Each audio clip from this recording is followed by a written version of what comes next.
500 বছরের শাহী মসজিদে মুসলিম ও হিন্দু সম্প্রদায়ের মানুষ মিলিত হলেন একে অপরের সঙ্গে আলিঙ্গন মিষ্টিমুখের মধ্যে দিয়ে।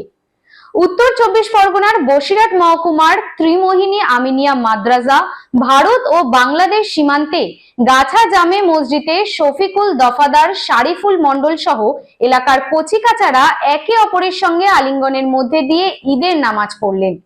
হিঙ্গলগঞ্জের বিধায়ক তৃণমূলের দেবেশ মন্ডল বৃহস্পতিবার সকালে বাঁকড়া গ্রামের শাহী মসজিদে এসে স্থানীয়দের সাথে কোলাকুলি করে ঈদের শুভেচ্ছা বিনিময় করেন, সেই সঙ্গে মিষ্টিমুখও করেন তিনি। একটা ধর্মীয় অনুষ্ঠানের মধ্য দিয়ে এক মাসকাল রোজা থেকে যারা এই উৎসব পালন করেছেন, রমজান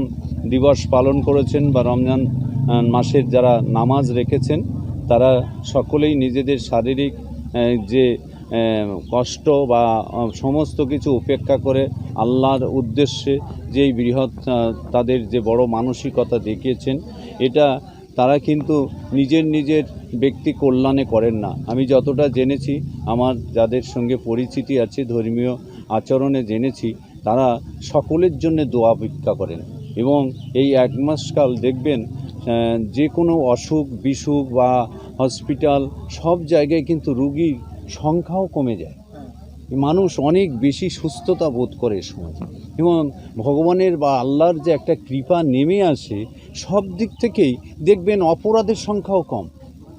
কোনো জায়গায় কোনো অঘটন খারাপ কিছু কম ঘটছে, যেটা যদি বিধি অনুসারে রাষ্ট্র ব্যবস্থার যে নিয়ম আছে তারা যদি অনুসন্ধান করে দেখতে পাবে এই সময় শারীরিক ব্যাধি এবং দুষ্কৃতকারীদের কার্যকারিতা কমে যায়,